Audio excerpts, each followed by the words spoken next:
Na segunda carta do apóstolo Paulo aos Coríntios, segunda epístola aos Coríntios.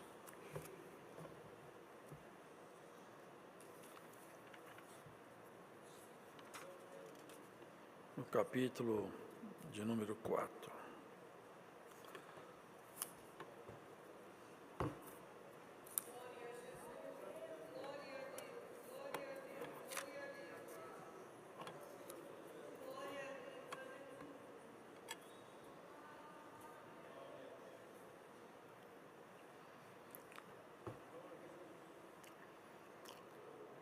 Pelo que, tendo este ministério, segundo a misericórdia que nos foi feita, não desfalecemos. Antes, rejeitamos as coisas que por vergonha se ocultam, não andando com astúcia nem falsificando a palavra de Deus, e assim nos recomendamos à consciência de todo homem, na presença de Deus, pela manifestação da verdade.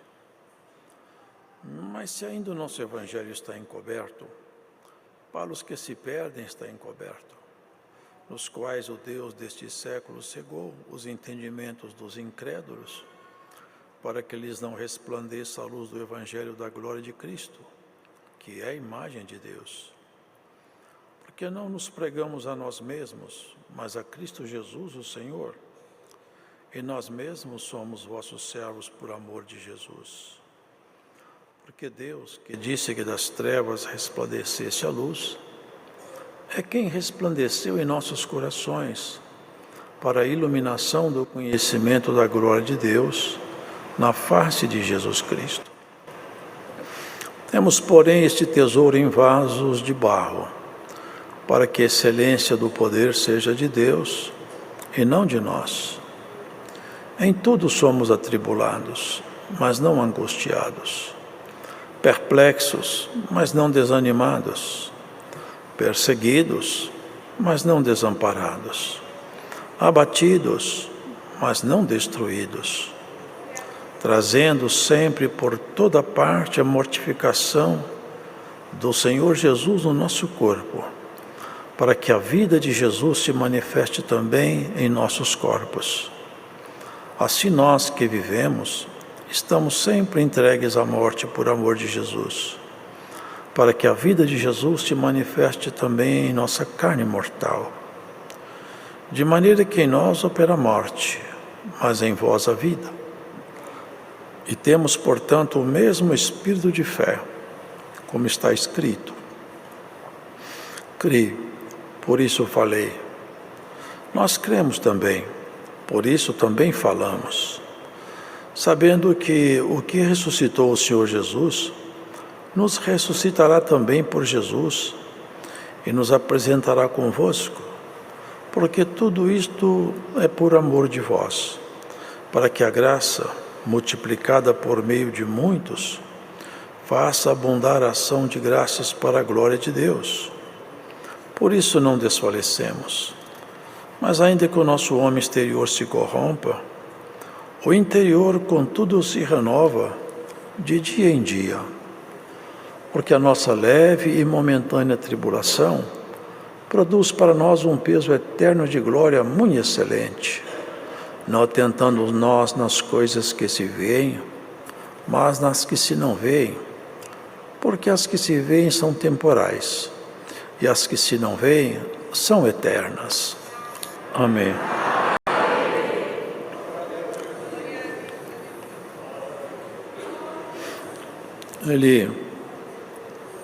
Nesse capítulo, irmãos, ele relata a sua resiliência, a sua persistência, a sua capacidade de não se desanimar diante das adversidades que ele enfrentava. E não foram poucas. Ele foi bastante combatido, muito, pelos espíritos caídos, que por intermédio de homens que não tinham dentro deles algum valor maior, se tornaram oponentes, opositores do apóstolo, e ele nunca se desanimou. E aqui ele deixa colocado: pelo que tendo este ministério, segundo a misericórdia que nos foi feita, não desfalecemos. Misericórdia, os irmãos sabem, é quando nós tínhamos que ser castigados de uma maneira irreversível, e um amor, um cuidado, um zelo, o sentimento piedoso de Deus não fez isso conosco.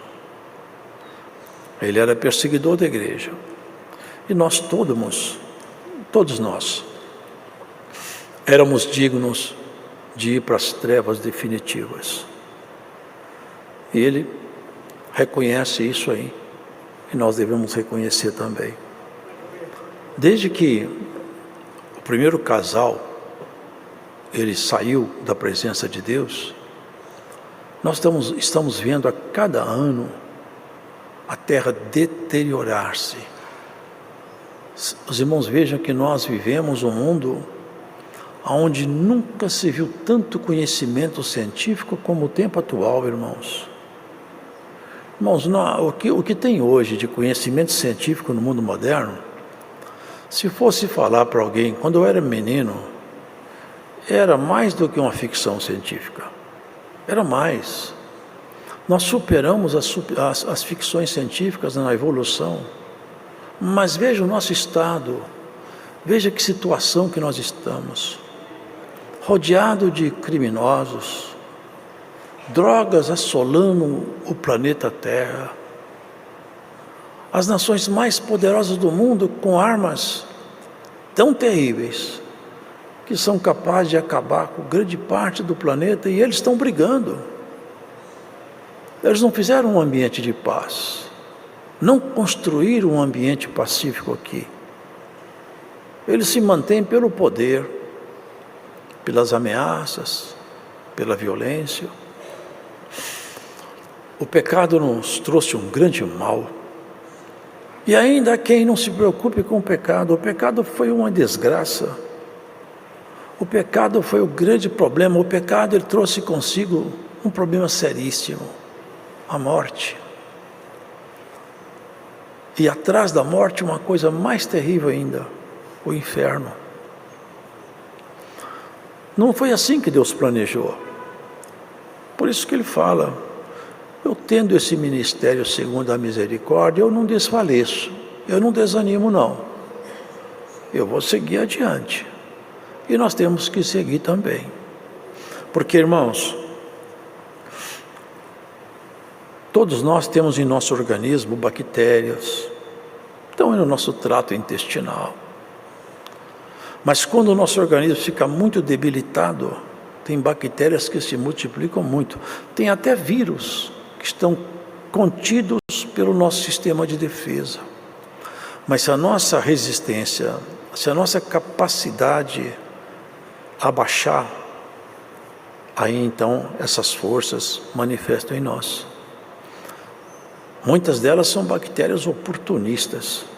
Quando abaixa a imunidade do corpo, elas se multiplicam. O ser humano tinha uma imunidade total. Mas quando ele escutou a serpente, ele se revestiu da serpente. Agora nós temos que nos revestir de Cristo, irmãos. Nós estamos, como seres humanos, nus. Só nossa nudez não aparece porque nós temos uma cobertura para a nossa miséria, que é o sangue de Jesus. A vida, ela paga pelo pecado. Pecou, tem que morrer. Está escrito: a alma que pecar, essa morrerá. Foi por causa disso que o primeiro sangue foi derramado lá atrás, quando Adão saiu do Éden. Deus matou um animal, como vocês sabem, e fez uma túnica de pele de animal para eles, porque eles estavam nus. E eles já não queriam mais ver o Senhor. Já pensaram que alegria que é, irmãos? A gente nem sabe o que é isso. Sabe o que é estar num lugar onde todo o bem habita não existe nenhum tipo de mal. Mas o que é melhor ainda, todo dia o Senhor passava lá e conversava com Adão, com Eva. Eles tinham um convívio cara a cara com Deus. Olha que prejuízo que trouxe o pecado. Nós precisamos de misericórdia. E encontramos misericórdia no sangue de Jesus. E nós não devemos desanimar com nenhuma dificuldade na nossa caminhada.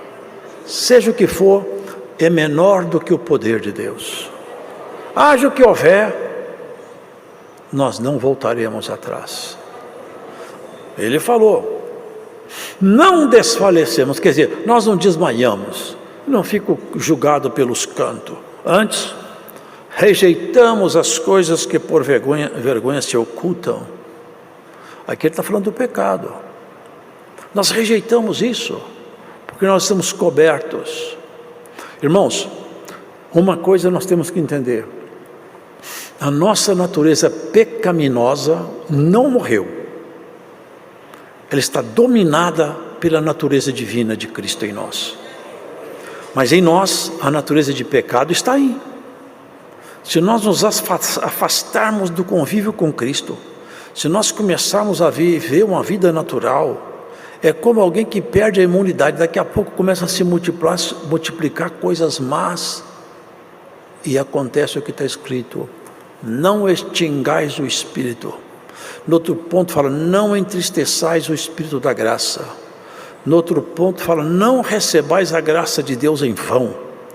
Então nós temos que nos manter firmes nessa nossa vocação espiritual, porque o nosso adversário, ele como um leão, anda em volta da igreja, buscando a quem possa tragar.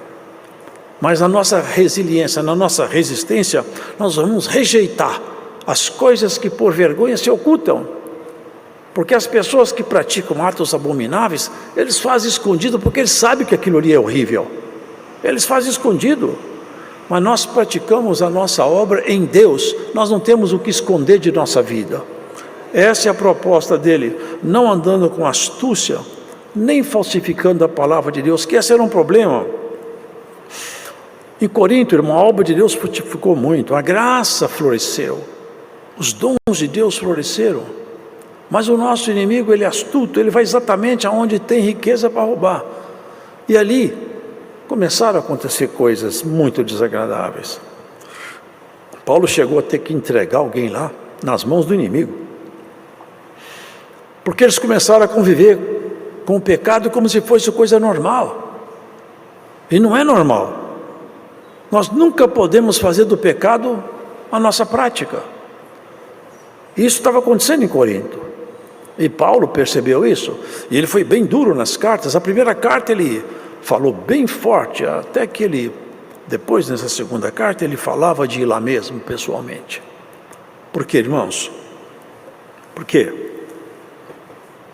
o mal, olha, dentro de nós, ele está escondido aqui. Tem doenças que são contagiosas. Se pega um atleta, dependendo do contato que ele tiver com uma doença contagiosa, aquela doença passa para ele, mesmo sendo atleta. Agora, se um atleta tocar numa pessoa com uma doença contagiosa, a saúde dele não passa para o atleta, para o doente. A saúde do atleta não passa para o doente, mas a doença do doente passa para o atleta. Essa é a questão do convívio com o mal. As más conversações corrompem os bons costumes, mas nas santas conversações nós seremos edificados. É a proposta da palavra do Senhor. Ele estava falando isso aí. Nós temos que andar como se Deus estivesse aqui, e está mesmo, como se estivesse ao nosso lado, olhando tudo que nós estamos fazendo. Agora, alguns não aceitavam o Evangelho, outros queriam anunciar um Evangelho distinto. Ele fala uma palavra forte, mas se o nosso Evangelho está encoberto é o seguinte, não dá para ser compreendido, ele está escondido da compreensão. Ele fala, é porque o Deus desse século, sabe quem que é o Deus desse século? O inimigo. Cegou o entendimento de quem? Dos incrédulos, porque quem não crê o inimigo consegue cegar toda a compreensão dele. Mas quem crê, Deus começa a abrir a compreensão dele da graça. Compreender a graça não é compreender detalhes de mistério, não. Não é conhecer toda a Escritura, não. Conhecer a graça é realmente conhecer a proposta de Cristo com o ser humano, porque é transformar. O que ele propõe é nascer de novo, ser uma nova pessoa.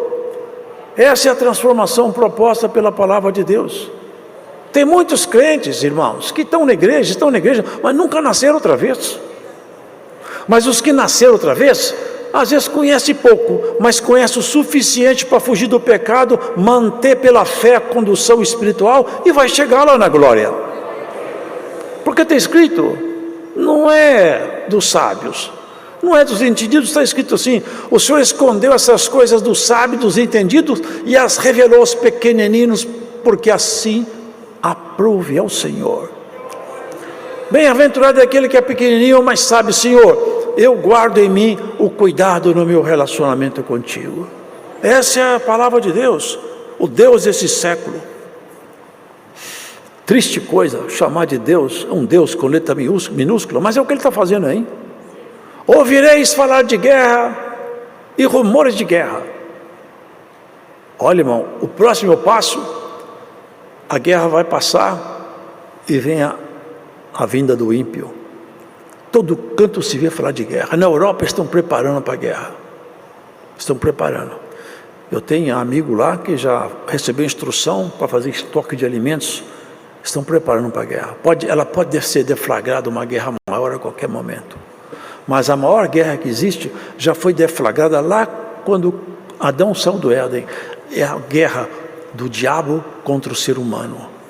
Essa é a pior guerra que existe. E todo mundo que vive aqui, sem conhecer a Cristo, está prisioneiro nessa grande guerra. Mas nós estamos soltos. O Senhor falou: se o Filho vier e vos libertar, vós verdadeiramente sereis livres.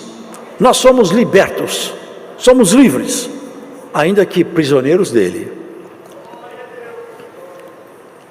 Porque Deus, que disse que das trevas resplandecesse a luz, é quem resplandeceu em nossos corações para a iluminação do conhecimento da glória de Deus na face de Jesus. Temos, porém, este tesouro em vaso de barro, para que a excelência do poder seja de Deus e não de nós. Paulo falava de si e também nós podemos falar e repetir. Temos esse poder em vaso de barro, porque ele mesmo percebia suas limitações. Deus forçou Paulo a conhecer seus limites, e nós também temos que conhecer os nossos. Quando a pessoa fica muito arrogante, muito cheia de si, ela não percebe mais, ela perde a noção da realidade, ela não percebe mais seus limites, ela consegue só ver limite nos outros, ela não percebe mais seus limites. Aí começa o perigo extremo. Mas quando nós somos contidos em nossos limites, nós percebemos a nossa fragilidade, nós percebemos que nós somos apenas conservados pela misericórdia de Deus. Nós não conquistamos nada, foi Cristo que conquistou para nós. Vocês lembram o que o Senhor falou para Paulo? Quando ele reclamou com o Senhor que um espírito afrontava ele todo dia? O Senhor falou com ele, aparte de mim esse espírito. O Senhor falou com ele: não vou apartar não, Paulo, porque o meu poder se aperfeiçoa na fraqueza. Enquanto você confessar que você é vaso de barro, eu posso colocar coisa dentro de você. No dia que você achar que você é muito importante, não vai caber mais minhas riquezas aí. As riquezas de Cristo só cabem no coração de quem é de barro. E se você se sente um vaso de barro, saiba de uma coisa: tem espaço para Deus te enriquecer. E a riqueza de Deus é para a honra dele. Deus não dá a honra dele para homem, nem para mulher. Ele, quando tem alguém que ele encontra espaço, ele enche das coisas sagradas e deixa aquela pessoa passar certos processos que ela não queria. Mas enquanto ela geme, a igreja canta, porque vai numa visita, Deus faz uma obra. Vai numa casa, Deus liberta. Quantas vezes Deus libertou pessoas em volta de você e você continua doente? Vaso de barro. Vaso de barro. Eu tinha um amigo que Deus deu para ele o dom de cura. Quantas vezes Deus curou, irmãos? Ele punha a mão, até da minha filha aconteceu isso, ele pôs a mão na cabeça dela, Deus curou a minha filha. ele tinha uma diabetes controlada, ele falava: Deus me usa para curar todo mundo, eu ponho a mão na minha cabeça, a minha diabetes não sara, é vaso de barro, não é para curar ele. Assim somos nós. Quanto mais espaço tiver, mais riqueza vai caber. Se nós entendermos isso, irmão, e nos quebrantarmos diante de Deus, Deus pode tirar um perfume muito magnífico. Aquela mulher foi honrar o Senhor Jesus, e ela tinha um vaso de alabastro cheio de um perfume de nardo. Ela quebrou o pescoço daquele, que assim que fazia, daquele cântaro. Quando ela jogou, e perfumou a casa toda. Dentro daquele vaso tinha um perfume escondido. Quantos aqui, ou longe daqui, escutando essa palavra, tem um perfume escondido dentro de você? Ainda que você gema, lamente a sua sorte, reclame, tem perfume dentro de você. Tem pessoas que até a saudação dele é boa. Tem pessoas que ele saúda a paz de Deus, e já o ambiente fica bom. Tem gente que o sorriso dele traz paz para a gente. Sabe por quê? Está carregado de coisa boa. Tem gente que você olha para ele e já está com a cara ruim, está embirrado, dá até medo. Tem gente que é uma cara ruim, que até é bom de você conversar. Mas tem irmã, tem irmão. Eu já vi umas velhinhas, eu já vi uns irmãos, que eu olho para o rosto delas brilham. Tem umas coisas boas escondidas. Tem gente aí simplesinha. Aqui no Brás teve aqui um irmão outro dia, simplesinho, pobre, mas não tem semana que Deus não manda ele enriquecer alguém. O vaso é de barro, mas as coisas que estão lá são riqueza do céu. Hoje o Senhor abre essa palavra com essa proposta: faça-se de barro, que o Senhor vai te encher de um perfume muito excelente.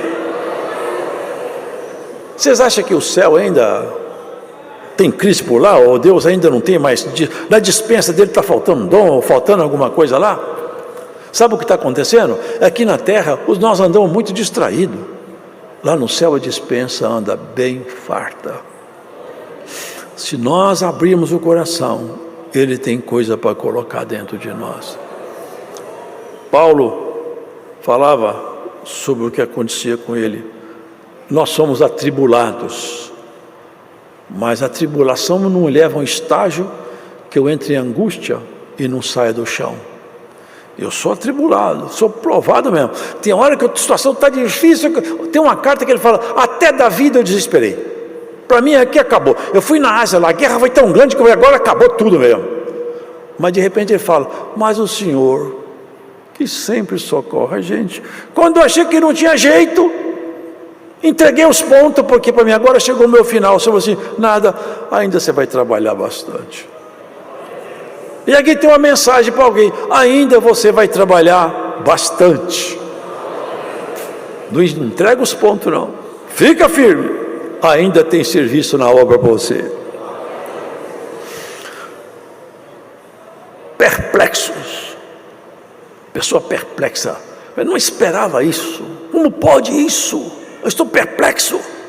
Mas tem uma coisa: não desanimo, eu vou adiante. E ele tinha motivo para ficar perplexo. Muitas e muitas vezes houve um juízo, ele foi chamado de um tribunal para ser julgado. Chamava ele de peste. Quando ele chegou ao tribunal, ele procurou pelos seus amigos, não achou nenhum. Eles ficaram com medo, não foi nenhum companheiro dele lá. Ele fala assim: todos me desampararam. Mas tem uma coisa, não tem problema, o Senhor passou por lá, eu fui livre da boca do leão. É isso aí, irmãos. Desamparados, não desamparados, perseguidos, mas não desamparados. Foi perseguido, teve que fugir uma vez da cidade, colocaram ele num cesto pelo muro do lado de fora, para ele fugir. Foi preso dentro de um navio, amarrado como um bicho, transportado como um homem de alta periculosidade. Mas no fundo do navio, amarrado, o anjo do Senhor passou por lá e falou: Paulo, sabe esse povo que está aí no navio? Acho que é 267 almas. Sim. Sabe o que Deus falou, mandou te falar? Deus deu todas essas almas na sua mão aí. Todo mundo aí. Você ficou prisioneiro, mas você vai ser o ensinador de todas as almas estão entregues na tua mão. O absurdo da fé. O fato é que você sabe isso, aquele barco foi a pique quase, teve que encostar numa região de pedras, a maré apertando, quebrou a proa, a popa, tiveram que, mata, porque o inimigo queria matar Paulo, mata todo mundo, o alvo era Paulo, mas Deus pegou alguém lá, não mate, solta todo mundo, porque quando uma boca tentar te maldizer, a boca de Deus vai te abençoar. Pode ter certeza, todas as vezes que o inimigo te amaldiçoar, a boca de Deus vai te abençoar. Toda vez que ele fala mata, o Senhor fala solta. Glórias a Jesus. Toda vez que ele tentar te matar, Cristo vai te soltar. Ele não vai conseguir te matar. Cristo vai te proteger enquanto você cumprir o mandado dele. Mata nada. O anjo já tinha passado por lá. Todo mundo aqui está na sua mão. Todo mundo na mão do prisioneiro. Bateu lá numa ilha, Malta. Um frio, chovendo. Juntaram cada um seus cacos lá, foram lá. Fizeram uma fogueira lá para quentar. Estava muito frio. Paulo pegou no meio de uns gravetos lá para pôr mais graveto no fogo. Tinha uma serpente venenosa que estava com tanta raiva dele que mordeu e não largou. Porque a serpente morde e larga. Essa mordeu e não largou. Ela pegou, ele ficou pendurada na mão dele. E eles falavam: esse homem é um homicida, porque olha, ele fugiu desse mar. Olha que desastre que teve com o navio, ele escapou. Mas a justiça divina perseguiu ele. Não era justiça divina, não. Era Satanás. Ele pôs aquela serpente em cima daquela chama, ela não suportou o calor, caiu dentro do fogo. E eles ficaram: agora vai morrer, vai inchar e morrer, porque é assim que essa serpente mata. Passa um tempo, o homem não incha, não morre e prega a palavra. Esse homem é um Deus. Nem era Deus, nem era bandido, era amigo de Deus. Sejamos nós amigos de Deus, é a proposta da palavra. Amigos de Deus, é a coisa mais bonita que existe. A coisa mais bonita que existe. Amigo de Deus. Não religioso. Não. Pode continuar na sua simplicidade. Deus não está procurando sofisticação de crente, não. Deus está procurando simplicidade, fé e santidade. É isso que Ele procura na igreja. Aqui a palavra nos mostrando. Ele fala que enquanto nós vivemos, nós somos entregues à morte. Porque toda hora ele era ameaçado. Toda hora eles queriam matá-lo. De maneira que em nós opera a morte, mas em vós a vida. Fala para a igreja: enquanto nós somos perseguidos, querem nos matar, a palavra, os sinais, os dons estão em vocês estão com vida e nós estamos debaixo de ataque. Mas nós não desfalecemos, porque ainda que o meu homem exterior se corrompa, porque ele estava ficando velho. Irmãos, sabe isso? A misericórdia, nós vamos ficando velho, vai ficando difícil, as dores aparecem, o sabor já não é igual mais, os olhos já não enxergam muito bem, né? A gente vai ficando velho, tudo vai diminuindo, o ser humano entra em desespero. Tem pessoas que ficam depressivas: eu estou velho, mas quem conhece a Deus fala: louvado seja Deus, a coisa está ficando melhor para mim agora, porque quanto mais eu envelheço, mais o meu ser interior se santifica. Olha que coisa bonita. Enquanto o meu homem exterior se corrompe, eu vejo dentro de mim um outro homem que se renova, que está bonito, que está forte, que está cheio de esperança. Você está doente, irmão, irmã. Dentro de você tem um ser vivo, santo, forte, glórias ao Senhor, que não fica doente, que não adoece nunca, e é cheio da proposta de Deus. Todas as promessas que Deus já fez na sua vida estão de pé, nenhuma cairá, e a força do Espírito Santo vai tomar o teu ser interior, e você vai ficando velha, cansada, curvada, cansado, doente, mas o teu ser interior ainda é poderoso na presença de Deus. Deus manifesta em nós. Coisa bonita, irmãos, essa certeza. Enquanto o mundo fica angustiado em depressão, o crente fala: glória a Deus, está mais perto agora do que antes. Já já, é o que Paulo falava: eu até queria ficar por aqui para trabalhar, mas eu fico pensando, se eu morrer agora, eu já vou encontrar com Jesus Cristo de cara. Se eu ficar por aqui, eu trabalho para Ele. Eu não sei nem o que eu vou fazer, se eu vou ou se eu fico. Eu já nem sei mais o que eu faço. O ser humano morre de medo da morte. Ai, que medo da morte. O crente que está consagrado, ele fala: se eu morrer, eu estou salvo. Se eu morrer, eu encontro com Jesus hoje. Você sabia isso, irmão? Não tem morte mais para nós, a morte acabou. O corpo vai dormir na sepultura, mas nós não. O homem interior está renovado. Quem sabe nessa palavra hoje entra um ânimo na igreja de querer renovar a natureza interior, desprezar as coisas que o mundo põe diante de você, vira os seus olhos, tira a sua atenção, para um pouco de correr atrás do mundo. Eu não corro atrás do mundo, corre. O mundo está debaixo dos seus olhos, no celular que você não larga. Sai um pouco desse ambiente, volta um pouco a atenção para o céu. Tira as noites para orar. O Senhor às vezes chama a gente de noite, a gente acorda, vai no banheiro, é a oportunidade de parar um pouquinho na sala. Senhor, eu tenho um assunto para tratar contigo. Quem sabe num desses encontros o Senhor te enche da virtude do Espírito Santo. Quem sabe no encontro desse o Senhor solta a sua casa. É a proposta do Senhor. Não se assuste com o vento. Quem fica olhando para o vento não semeia. O Senhor fala: olha, eu não gosto de covarde. Agora Deus dá força para quem tem fé. Vocês acham mesmo que o meninote, lá do meio do mato, tomador de conta de ovelha, tinha competência de matar um leão? Vocês acham? Vocês acham que ele podia matar um urso? Sabe por que ele matou?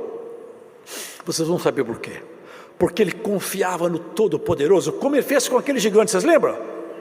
Aí você vem com essas espadas, com essas armaduras aí. Eu não tenho espada nem tenho armadura, mas eu vou em ti em nome do Senhor dos Exércitos que você afrontou. É por causa disso que ele vencia.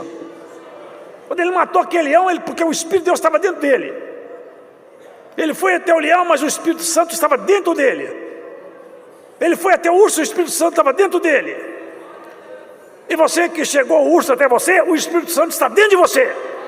O urso vai embora, o leão vai embora. E tem um leão aí que ruge demais, assusta, dá medo, põe terror noturno. Mas ele é só um leão, assustado quando chega o verdadeiro leão da tribo de Judá. Quando o Senhor toma alguém pelo Espírito Santo, irmão, não tem espírito que suporta. Se alguém for tomado com a virtude, com o poder da revelação, como eu já vi muitas vezes, não tem um espírito que fica de pé. A palavra do Senhor está em você. Você vai ficando velhinho, dá glória a Deus. Dá glória a Deus. Já está encurvando. Eu mesmo, quando olho no espelho, eu vejo que o tempo passou. Mas não tem problema. Eu espero o grande dia do Senhor. Essa é a proposta do Senhor. O Senhor não chamou a gente para ficar aqui na terra, não. O Senhor nos chamou para morar com Ele. Ele falou: eu não sou daqui, não. Eu não sou daqui, não. Se eu fosse daqui, meus discípulos iam lutar para eu não perder essa guerra. Até hoje os judeus não entenderam isso. Quando eles cercaram Jesus lá em cima, lá no monte, vieram aqueles homens armados com achote, lança, faca, espada, cercaram Jesus como se ele fosse um homem perigoso. Mas ali estavam os discípulos. O que sabe o que o Senhor Jesus fez? A quem vocês procuram? A Jesus, sou eu. Pronto, todo mundo caiu no chão. Espada para um lado, soldado para o outro. Não ficou um de pé. Se vocês me procuram a mim, deixa esses ir embora. Foi tudo embora. Fugiram. Mas o tempo passou. Depois daqueles homens que fugiram, já não fugiu mais. Foram cheios do Espírito Santo. Enfrentaram tudo. Pedro despediu falando: eu já vou deixando esse meu tabernáculo. Não corria mais. Já enfrentava os leões, os ursos. Tem muito leão, tem muito urso por aí. Mas não tem leão, não tem urso para aquele que tem o Espírito de Deus. Quantas que são as formas de combate contra a igreja? Se essa igreja está de pé até hoje é porque o Espírito Santo está dentro de nós. No tempo passado, irmãos, para encerrar a palavra, os judeus, eles até hoje, né, eles não quebram nenhum osso do cordeiro. Não se pode quebrar o osso. É tanto que Jesus na cruz, quebraram o osso de um, de outro. Quando for quebrar o osso de Jesus, ele tinha morrido. Não quebra, já morreu. Nenhum dos seus ossos será quebrado. Sabe por quê? O osso é que dá estrutura no corpo. Nosso corpo tem a forma por causa da ossatura. Senão nós caímos como um saco sem forma. Sabe o que significava aquele osso? É o Espírito de Deus que dá forma a essa igreja. Essa igreja tem poder, tem estrutura, fica de pé porque o Espírito Santo está dentro de nós. Vamos seguir adiante, vamos nos aperfeiçoar, vamos nos aformosear no espelho da palavra de Deus. Você acha que você está ficando feia? Você acha que está ficando feio? Você está muito mais bonita agora. Você está muito mais bonita agora. Se Deus te colocasse o espelho, você está achando que a idade acabou com você? Olha para dentro do seu espírito, o que eu já fiz com você? Você olhava assim, eu estou bonita desse jeito, está bonita assim. É isso que Paulo falava. Eu vejo dentro de mim um homem renovando, ficando cada vez mais forte, mais bonito. Ainda que por lá de fora a coisa esteja ruim, mas pelo lado de dentro a coisa está boa. O lado de fora daqui a pouco vai ser colocado de lado e o lado de dentro vai entrar nas moradas do Senhor. O Senhor propõe vasos de barro, mas glória de Deus. Quanto menos você tiver de você, tanto mais Deus tem para te dar. É assim, uma relação inversa. Uma vez o Senhor trouxe uma revelação, no tempo antigo aí, da obra, numa interpretação da língua. O Senhor disse assim: eu, o Senhor, operarei. A vontade humana me é posta à frente, mas eu operarei. Nenhum homem me impedirá. Vocês hão de me buscar de joelhos, e ali, de joelhos, eu me manifestarei, e os vossos corações arderão como uma chama ardente, e eu abrirei os tesouros do céu para os vasos de barro. Ó vaso de barro, Deus ainda tem espaço para colocar dentro de você alguma coisa aí. Irmã, irmão, Deus ainda tem coisa para colocar em você. Pessoa ficando cada vez mais velha, as empresas vão encostando, aposentadoria compulsória não serve mais, aqui não. Mais velhinho, melhor. As fantasias abaixam, as ilusões abaixam. E aí fica só a vontade de aproximar de Deus.